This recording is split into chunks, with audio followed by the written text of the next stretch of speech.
بنورنا الدنيا وننشر في الفضاء أملا ونعلي عزم همتنا فمن طلب العلا وصل. بسم الله الرحمن الرحيم. الحمد لله الذي نزل الفرقان على عبده ليكون للعالمين نذيرا.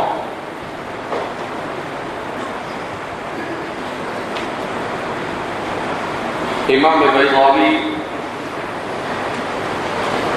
اپنی کتاب کا آغاز بسملہ اور حمدلہ سے کر رہے ہیں، جیسا کہ عام طور پر حضرات مصنفین اور مؤلفین کا طریقہ رہا ہے۔ اس سلسلے میں جو ابحاث ہے اسے سن کر آپ کے کان بڈھے ہو چکے ہیں، اس لیے مزید اس کو دہرانے کی یہاں پر چندہ ضرورت نہیں ہے۔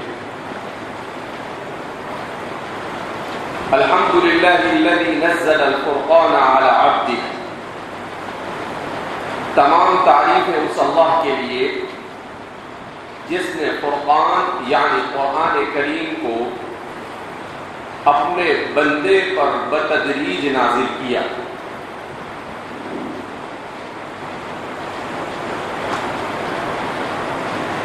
امام بیضاوی رحمۃ اللہ علیہ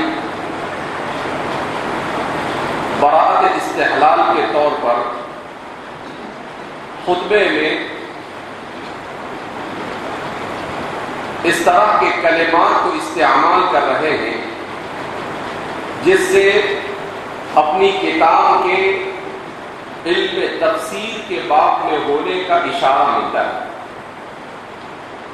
اور اس کتاب کا تعلق قرآن کریم سے ہے، اس کا پتہ چلتا ہے۔ تو فرماتے ہیں الحمدللہ الذی نزل، تمام تعریف اس اللہ کے لیے جس نے اپنے بندے پر بتدریج الفرقان کو نازل کیا۔ نزل ينزل تنزیل، اس کے معنی بتدریج نازل کرنا، تھوڑا تھوڑا کر نازل کرنا، نجمن نازل کرنا۔ قرآن نے اپنے لیے دونوں طرح کے الفاظ استعمال کیے ہیں، انا انزلناہ فی لیلۃ القدر بھی، اور نزل کا لفظ بھی استعمال کیا ہے، اس لیے کہ قرآن کا نزول دونوں طریقے سے ہوا ہے۔ قرآن یک بار ہی یہ لوح محفوظ سے آسمان دنیا پر نازل ہوا، تو وہاں پر اس کے لیے انزلنا اور انزل کا لفظ استعمال کیا جاتا ہے، اور پھر وہاں سے بقدر ضرورت اور حسب ضرورت 23 سال کے عرصے میں تھوڑا تھوڑا کر آسمان دنیا سے زمین پر نبی کریم صلی اللہ علیہ وسلم کے قلب اطہر پر سید الملائکہ حضرت جبریل علیہ السلام کے واسطے سے نزل به الروح الامین، جس کو قرآن نے بیان کیا، نازل ہوا۔ یہاں پر نزل کا لفظ اسی لیے مصنف نے استعمال کیا باب تفعیل سے کہ قرآن کا نزول بتدریج ہوا ہے انسانوں کے لیے۔ الفرقان، قرآن کریم کے متعدد اسماء ہیں۔ قرآن کریم اپنے بارے میں کبھی القرآن کا لفظ استعمال کرتا ہے جو بحیثیت عالم کے اس کے لیے استعمال کیا جاتا ہے۔ اس کے علاوہ قرآن کریم نے کبھی اپنے بارے میں الکتاب کا لفظ بھی استعمال کیا، ذالک الکتاب لا ریب فیہ۔ قرآن کریم کبھی اپنے بارے میں الفرقان کا لفظ استعمال کرتا ہے، قرآن اپنے بارے میں کبھی تنزیل کا لفظ استعمال کرتا ہے۔ تو بعض حضرات کا کہنا ہے کہ یہ جو اسماء ہے یہ اسماء وصفیہ ہے، قرآن کے صفتی نام ہے، اور القرآن یہ اس کے لیے عالم کی حیثیت رکھتا ہے۔ بعد میں القرآن اور البتہ زیادہ مشہور القرآن. الفرقان یہ فعلان کے وزن پر ہے. یہ بنا ہے فرق یفرق فرقن سے. اس کے معنی جدا ہونا، تھوڑا تھوڑا ہونا. الفرقان جب اسے فعلان کے وزن پر اس کے اخیر میں الف نون زائدتان کا اضافہ کیا گیا، الف نون کا اضافہ کیا گیا، تو اس میں معنی مبالغہ پیدا ہو گیا. تو یہ ہو گیا صیغہ مبالغہ. اب یہ یا تو مصدر ہے یا صیغہ مبالغہ ہے. دونوں صورت میں یا تو اس میں فاعل الفارق کے معنی میں ہوگا یا اس میں مفعول المفروق کے معنی میں ہوگا. اگر یہ الفارق کے معنی میں ہے تو اس صورت میں اس کے معنی ہوں گے الفرقان ای الفارق بین الحق والباطل، یعنی وہ کتاب جو حق اور باطل کے درمیان فرق کرنے والی ہے، دونوں کو جدا جدا کرنے والی ہے. اور اسے اگر المفروق کے معنی میں لیا جائے تو اس صورت میں اس کا معنی ہوگا ای المفروق المنزل، یعنی جو تھوڑا تھوڑا کر کر جدا جدا کر کر نازل کیا گیا. تو اس طرح سے اگر اس میں مفعول کے معنی میں لیتے ہیں تب بھی معنی صحیح ہے، اس لیے کہ بہرحال یہ فرقن فرقن ہی نازل ہوا ہے، یعنی نجمن نجمن تھوڑا تھوڑا کر کر نازل ہوا ہے.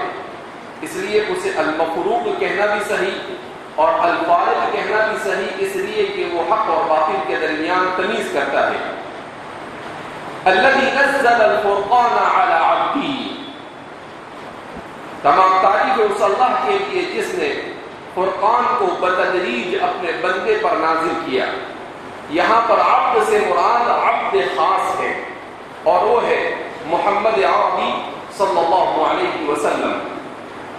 آپ صلی اللہ علیہ وسلم کو صفت عبد سے اسی لیے تعبیر کیا جاتا ہے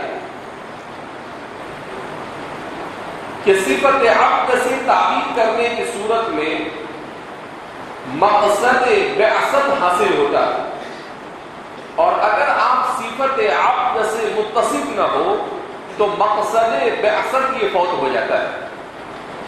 اس لیے کہ اگر جنات کو انسانوں کی طرف نبی بنایا جاتا تو انسان یہ کہتا کہ جنات تو بہت طاقتور ہیں، ہم اس کی طرح کیسے کر سکتے ہیں.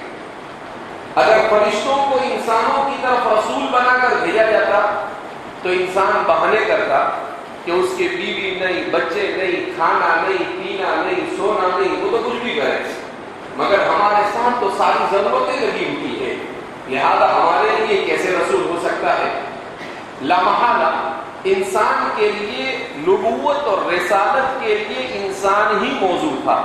اس لیے انسان کو اب عبد کو اللہ رب العزت نے رسول بنا کر بھیجا تاکہ انسان کے پاس اس سلسلے میں کوئی بہانہ باقی نہ رہے اور وہ دیکھے کہ بھئی جیسے ہماری ضرورتیں ہیں ایسے ہی ان کی بھی ضرورتیں ہیں، جیسے ہمارا جسم ہے ایسے ہی ان کا بھی جسم ہے، جیسے ہمیں کھانا مطلوب ہے ایسے ہی ان کو بھی مطلوب ہے، جیسے ہمارے لیے بیوی اور بچے ہیں ان کے لیے بھی بیوی اور بچے ہیں، جیسے ہماری خواہشات ہیں ویسے ہی ان کی بھی خواہشات ہیں.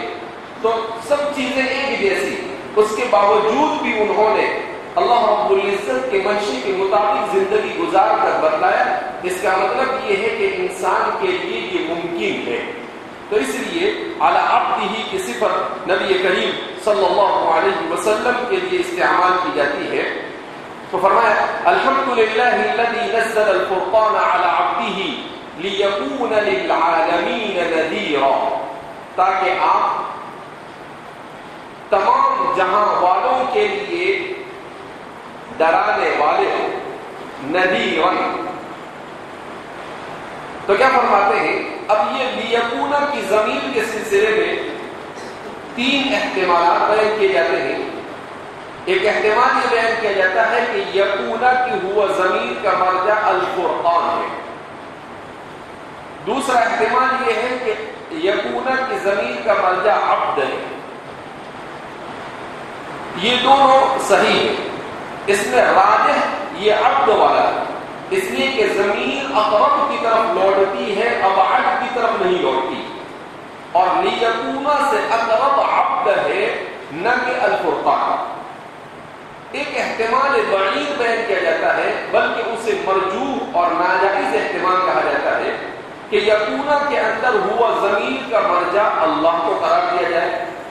مگر علماء نے کہا یہ درست نہیں ہو سکتا. کیوں نہیں درست ہو سکتا ہے؟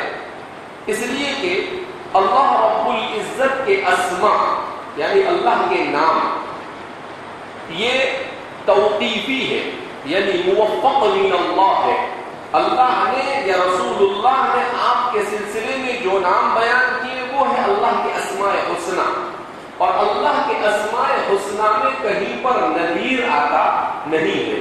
لہذا اس بنا پر اس ضمیر کو اللہ کی طرف لوٹانا یہ مرجوح ہے، ناجائز ہے، درست نہیں، صرف ایک احتمال ہے جو نکالا جاتا ہے. لیکون للعالمین نذیرا، تاکہ دنیا جہاں والوں کے لیے آپ ڈرانے والے ہو. العالمین اس سے مراد دو باتیں بیان کی جاتی ہے. ایک تو عالم یہ بنا ہے عالم سے یا علم سے. اگر یہ عالم سے بنا ہے تو علم کے معنی آتے ہیں علامت کے، اور عالم کہا جاتا ہے کائنات کو، دنیا کو. عالم انسان، عالم جنات، عالم ملائکہ، عالم نباتات، یہ سب مختلف عوالم ہیں. ان عالم کو بھی عالم اس لیے کہا جاتا ہے کہ ہر عالم اللہ کے وجود پر علامت ہے. کل عالم تدل علی وجود اللہ وصانعہ، کہ ہر عالم یہ دلالت کر رہا ہے کہ اللہ کا وجود ہے، اور اسی کی حیرت انگیز کاریگری سے یہ دنیا کیا ہوئی ہے، وجود میں آئی. بعض حضرات نے کہا کہ یہ علم سے بنا ہے. اگر اس کو علم سے مانتے ہیں تو اس کے معنی آتے ہیں جاننا. اور عالم کو بھی عالم اس لیے کہا جاتا ہے کہ اگر انسان عالم پر غور کرے تو اسے اللہ کی معرفت اور اللہ کی پہچان حاصل ہوتی ہے. اس وجہ سے عالم کو عالم کہا جاتا ہے. بہرحال لیکون للعالمین، عالمین کے لیے ڈرانے والے لوگ، کہ آپ صلی اللہ علیہ وسلم کو انسانوں اور جناتوں کی طرف ڈرانے والا بنا کر بھیجا. آپ رحمت للعالمین ہیں کہ نبی کریم صلی اللہ علیہ وسلم کے زمانے بعثت سے لے کر قیامت تک کہ آپ کے بعد کوئی نبی نہیں آئے گا. خود حضور نے فرمایا انا خاتم النبیین لا نبی بعدی. لہذا آپ تمام لوگوں کی طرف رسول بنا کر اور نبی بنا کر بھیجے گئے. تو اس لیے کہا لیکون للعالمین نذیرا، ڈرانے والا. اللہ کے رسول صلی اللہ علیہ وسلم کے ساتھ اور تمام انبیاء کے ساتھ قرآن کریم دو آیتوں کو استعمال کرتا ہے. ایک استعمال کرتا ہے بشیر اور دوسرا استعمال کرتا ہے نذیر. دونوں کے سلسلے میں بیان کیا جاتا ہے کہ ایک جلب منفعت پر دلالت کرتا ہے اور دوسرا دفع مضرت پر دلالت کرتا ہے. بشیر یہ جلب منفعت پر دال ہے اور نذیر یہ دفع مضرت پر دال ہے. رسول اللہ صلی اللہ علیہ وسلم کی تمام انبیاء کی طرف بشیر بھی ہے اور نذیر بھی ہے، یعنی انسان کو جنت کی بشارت دینے والے اعمال صالحہ اور عقیدہ صحیحہ کی صورت میں، اور جہنم سے ڈرانے والے برے اعمال کفر اور شرک، نفاق اور فسق اور فجور کی صورت میں. اب سوال یہاں پر یہ پیدا ہوتا ہے کہ نذیر یہ فعیل کے وزن پر، اس کے معنی آتے ہیں کسی کو ہمدردی کے ساتھ ڈرانا. تخویف کے معنی تو آتے ہیں کسی کو ہیبت سے ڈرانا، لیکن نذیر کے معنی آتے ہیں ہمدردانہ ڈرانا. تو اللہ کے رسول صلی اللہ علیہ وسلم نے ہمدردی کے ساتھ، نرمی کے ساتھ لوگوں کو ڈرایا اس وجہ سے، اور تمام انبیاء نے بھی اسی فریضے کو انجام دیا۔ قرآن نے خود ان سے کہا قم فانذر وربک فکبر، لہذا اس فریضے کو انجام دیتے ہوئے آپ کو نذیر کہا جاتا ہے۔ اب نذیر فعیل کے وزن پر صیغہ مبالغہ ہے، جیسے رحیم فعیل کے وزن پر ہوتا ہے، ایسے ہی نذیر بھی فعیل کے وزن پر اس میں سے مبالغے کا صیغہ پایا جاتا ہے، یعنی بہت زیادہ ہمدردی سے ڈرانے والے۔ یہاں بشیر کو مصنف نہیں لائے، مصنف اس لیے بشیر کو نہیں لائے کہ وہ اپنے کلام کو مشجع اور مقفع بنانے جا رہے ہیں، جس میں بشیر کا کلمہ لانے سے کلام میں صنعت تشجیع یہ فٹ نہیں ہو پائے گی۔ بعض حضرات نے کہا کہ نذیر یہ دفع مضرت کے لیے ہے، اور جلب منفعت دفع مضرت میں شامل ہو جاتا ہے، لہذا ایک پر اکتفا کرنے سے دوسرے کو لانے کی ضرورت محسوس ہوئی نہیں، اس لیے آپ نے اس کو یہاں پر ذکر نہیں کیا۔ بہرحال لیکون للعالمین نذیرا، تاکہ دنیا جہاں والوں کے لیے آپ ڈرانے والے ہو۔ فتحدى بأقصر سورة من سوره مصاقع الخطباء من العرب العرب فلم يجد به قديرا۔ فتحدى، تحدى يتحدى تحديا، باب تفاعل سے ہے، اس کے معنی عربی زبان میں آتے ہیں للکارنا، چیلنج کرنا، کسی کو اپنے مقابلے پر آمادہ کرنا، اپنے سے مقابلے کی دعوت دینا۔ اس کا سب سے بہتر ترجمہ تحدی کا ہوتا ہے للکارنا۔ عام طور پر اردو زبان میں اس کے لیے چیلنج کا لفظ استعمال کرتے ہیں، مگر یہ انگریزی سے متاثر ہو کر، لیکن فصیح اردو میں جو اس کا ترجمہ ہوتا ہے وہ ہے للکارنا۔ بہرحال تو فرمایا فتحدى بأقصر سورة من سوره مصاقع الخطباء، پس یہ فا فصیحیہ ہے، فا عاطفہ نہیں ہے، فا مستانفہ نہیں، بلکہ فا فصیحیہ ہے۔ جب یہ فا فصیحیہ ہے، لہذا اس بنا پر اس کو اس سے پہلے جو قرآن کا یہاں پر بیان کیا لیکون للعالمین پر عطف کرنے کی ضرورت نہیں، کیونکہ یکونا کی ضمیر کا درجہ رسول اللہ ہے راجح قول کے مطابق، اور تحدی کی ضمیر کا مرجع اللہ ہے۔ جب اس بات کو فائے فصیحیہ مانیں گے تو پھر اس صورت میں اس کو اللہ کی طرف اس کی ضمیر کو لوٹانا کیا ہو جاتا ہے، درست ہو جاتا ہے۔ اور اگر اس بات کو فائے عاطفہ بناتے ہیں تو اس صورت میں مسئلہ ہو جاتا ہے کہ اس ضمیر کو کہاں لوٹایا جائے، عبد کی طرف لوٹایا جائے یا اللہ کی طرف لوٹایا جائے۔ فتحدى بأقصر سورة من سوره مصاقع الخطباء، اس کی صورتوں میں سے سب سے مختصر اور چھوٹی صورت کے ذریعے